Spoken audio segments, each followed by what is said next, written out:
Neste documentando eu quero deixar como memória a minha infância na frente da televisão. E para mim, nada melhor do que começar abordando as animações que passaram na TV Cultura naquela época e marcaram muito a minha infância. Eu nasci especificamente em outubro de 1989, só que as minhas recordações de infância começam de fato em 1995 para frente. A minha rotina basicamente se resumia em estudar de manhã, almoçar e fazer tarefa caso tivesse, e o que sobrava para mim era praticamente me divertir durante o restante do dia e parte da noite. Além de brincar muito com os meus brinquedos, bonecos, carrinhos, eu também passava boa parte da tarde na frente da televisão.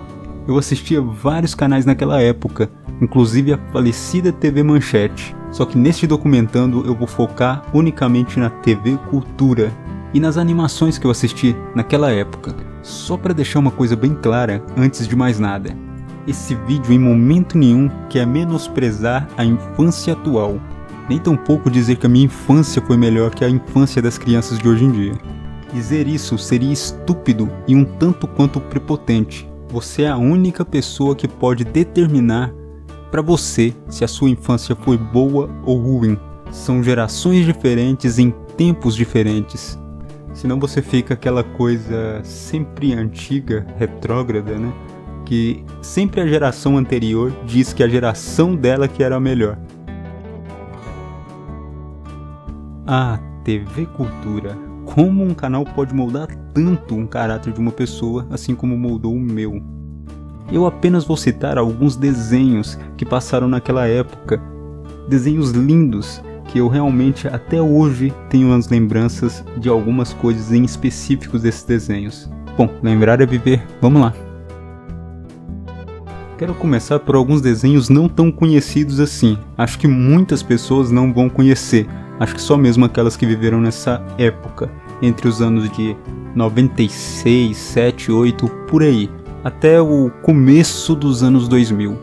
E alguns outros acredito que reprisaram muito mais vezes, então vai ser fácil de recordar. Um desenho que eu amava muito e não gostava de perder nenhuma das suas histórias era A História do Velho Urso. Eu sabia! Estão em lugar seguro, pois eu mesmo os guardei aqui há 60 anos. Quem se mexer se delata. Sussurrou o macaco detetive, e todos ficaram quietos. Não porque tivessem medo do macaco detetive, mas porque há séculos nenhuma pessoa tinha subido ali. Eles bem que conheciam o ferroviário, mas naquela época ele era muito jovem e não tinha barba no rosto. O desenho sempre começava com o velho urso com aquela sua fala estranha, contando alguma história. Muitas vezes as coisas ficavam um pouco sem nexo, era engraçado você ouvir ele falando. Histórias essas que sempre trazia alguma mensagem no final. E uma coisa dessa animação que me chamava muita atenção desde a época de criança eram os traços do desenho. Era bem diferente do que eu estava acostumado a ver em desenhos norte-americanos, por exemplo. Mas o que está acontecendo aqui? É tédio. Você sabe o que é tédio? Mau humor. Isso é tédio. Ah, não conheço isso. Tédio é quando alguém possui 10 vestidinhos, mas só precisa de um. Quando alguém tem 5 casaquinhos e só pode usar um de cada vez. E 30 bonecos e 50 bichinhos de pelúcia. O tédio estraga a vida, menino. Eu adorava os nomes dos personagens das histórias do Velho Urso. E depois de muitos anos, depois de adulto mesmo, que eu vim descobrir que esse desenho era alemão. Das Regenauto.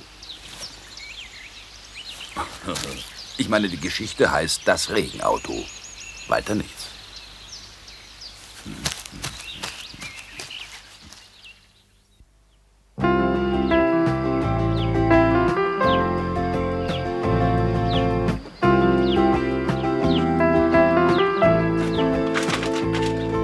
Es war einmal ein Junge, der hieß Hannes Strohkopf.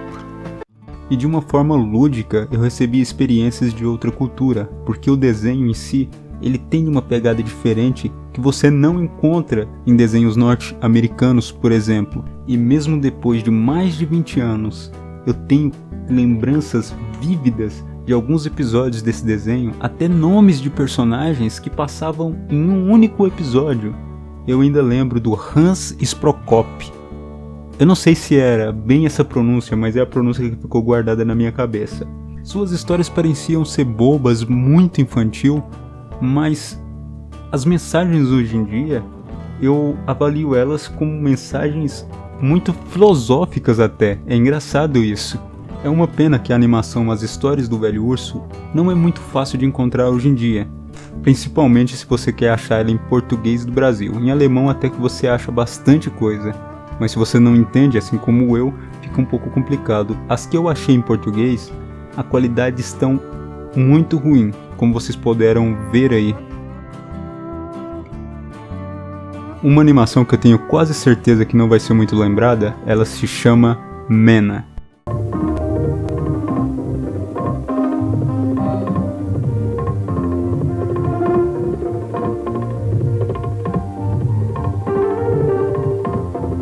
Mena, será que Mena vai largar a escola?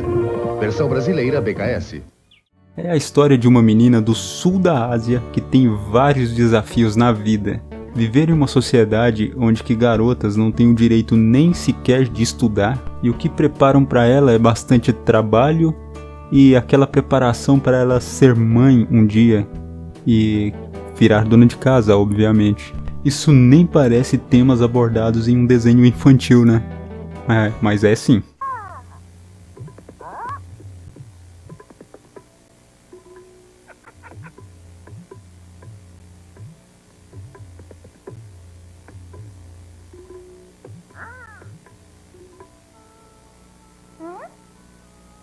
Ei, e o meu ovo?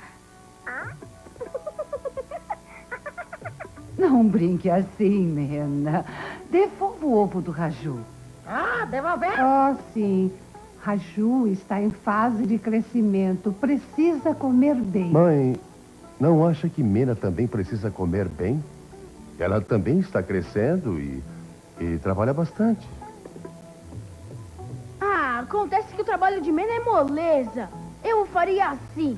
Então é isso que você acha, não é mesmo? Mena é uma garota extremamente forte que luta unicamente pelos seus direitos de igualdade. Tudo isso é mostrado de uma forma natural, sem banalizar demais, mas é muito real para um desenho infantil. Além desse assunto, o desenho sempre aborda outros assuntos de nível social e sempre tentam passar conhecimento sobre igualdade social, a importância da educação e a importância da higiene. Olá, em que posso ajudá-lo? Bem, o senhor sabe, já é tempo de semear e eu preciso comprar um saco de sementes de arroz a crédito. A crédito? Mas você já me deve muito. Eu sei, mas eu vou pagar tudo ao senhor. Um saco de semente é muito caro. Quero a marca do seu polegar aqui. Está bem. Espere. Eu vou anotar no meu caderno. O preço das sementes, mais os juros, dá um total de 800 rúpias. Quero todo o dinheiro depois da colheita. Põe a marca do seu polegar aqui. Ah, não, pai! Ele escreveu 1.800 rúpias em vez de 800. É mesmo? Eu não ando enxergando direito. Fiz um erro bobo. Bobo. Está certo agora, hein? Isso, 800 rúpias. Suponho que você vai à escola. Sim, Mena está aprendendo coisas úteis na escola. Bah! Bom, vamos indo. Até mais.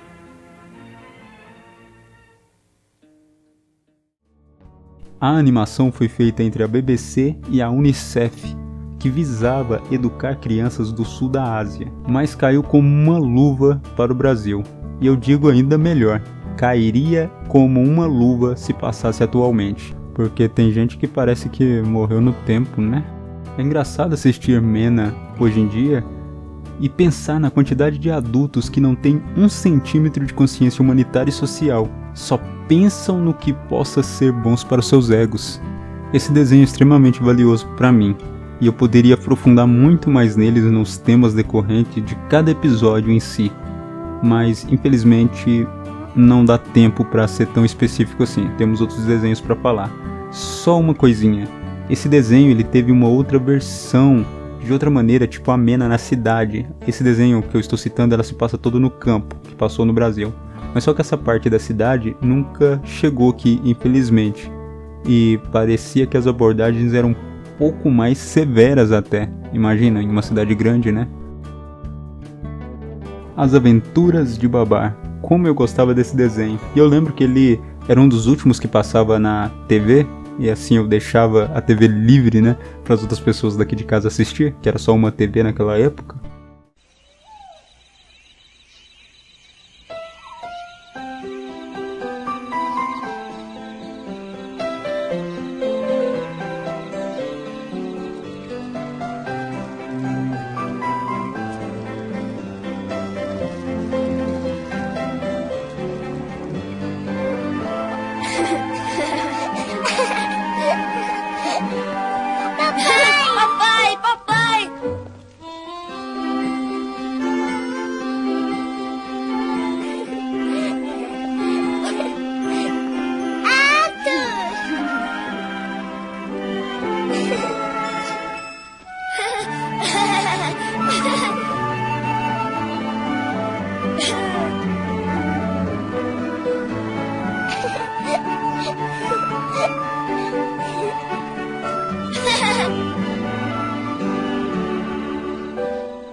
As Aventuras de Babar. Babar contava a história de um elefante que ele ficou órfão. Eu não lembro bem o motivo especificamente, mas enfim, ele ficou órfão. Uma senhora cuidou dele, deu todo o tratamento possível para ele e educação. Ele se tornou um elefante muito culto e voltou para o seu reinado e virou o rei dos elefantes. Então é um resumão da história. E basicamente no desenho ele fica contando histórias das suas aventuras para seus filhos. E nem tudo que você assiste tem que dar uma lição de vida para você ou coisa do tipo. Em Babar eu não consegui aprender nada em questão de vida, mas eu gostava muito e eu achava muito divertido.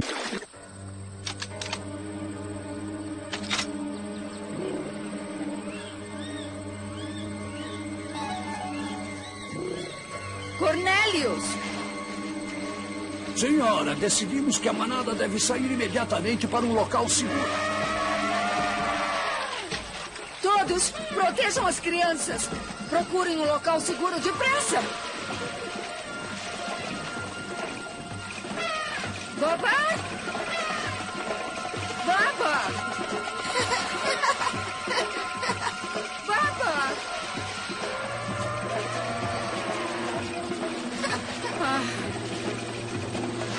Ei! O que está acontecendo? Ei! Para onde estamos indo, mamãe? Depressa, depressa, para a selva! Depressa, depressa!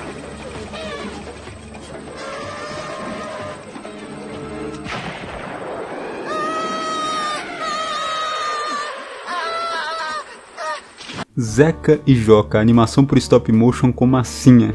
Só quem me conhece sabe o tanto que eu gosto hoje em dia desse tipo de animação.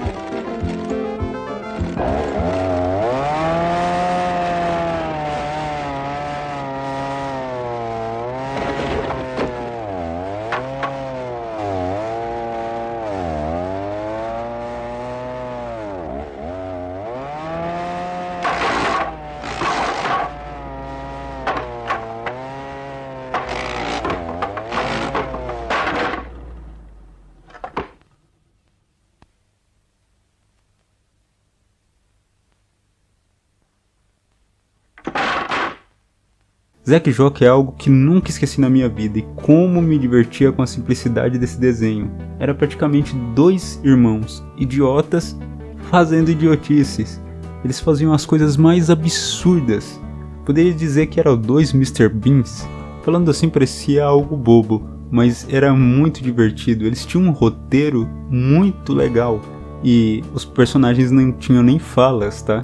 Mas eles envolviam nas maiores estupidez do mundo uma coisa tão simples de fazer. E eles sempre davam um jeito na gambiarra.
E esse desenho era da Tchecoslováquia, de 1976. Para vocês verem que a arte não fica velha, né? Para não me alongar mais, eu vou falar de algumas outras animações aqui. E essas aqui são bem conhecidas, na verdade. As Histórias do Pequeno Urso. Como eu amava a loucura desse desenho. Por alguns anos era um dos meus desenhos preferidos. É uma série canadense um pouco mais atual do que as outras que eu citei até então. As Aventuras de Tintin. Dá pra fazer tranquilamente um episódio somente desse desenho. E ele tem uma história e aventuras inspiradoras. E é bem antigo, reforçando aquela coisa que eu tinha dito antes, né? Famoso Pingo. Série de animação de massinha feita na Suíça com colaboração de outros países. É muito engraçado e criativo e tão cativante que faz a gente sorrir ainda hoje. Ficaram muitas animações de fora que eu também tenho muita lembrança, só que eu queria me focar nesses aí que eu, de certa forma, me marcaram mais. E só pra deixar claro, eu não esqueci de Castelo Rá-Tim-Bum, eu era apaixonado, e quem sabe não sai um episódio especial de Castelo Rá-Tim-Bum, ou das produções nacionais feito pela TV Cultura. É um canal extremamente rico que dá pra explorar muito mais em conteúdo dele aqui pro Documentando, basta vocês quererem. E eu matei bastante a saudade aqui, espero que vocês tenham matado a saudade de vocês e tenham lembrado dessa infância maravilhosa que vivemos na cultura naquela época. Se você gostou de toda a abordagem desse vídeo e quer algo mais parecido com isso, ou que eu fale mais da TV Cultura, deixe o seu like, deixe o seu comentário e eu quero saber a sua opinião sobre esse vídeo, sobre as coisas que vocês assistiram também na TV Cultura e o que marcaram vocês, a infância de vocês. Espero ter trazido boas lembranças para alguém. Um grande abraço. Tchau.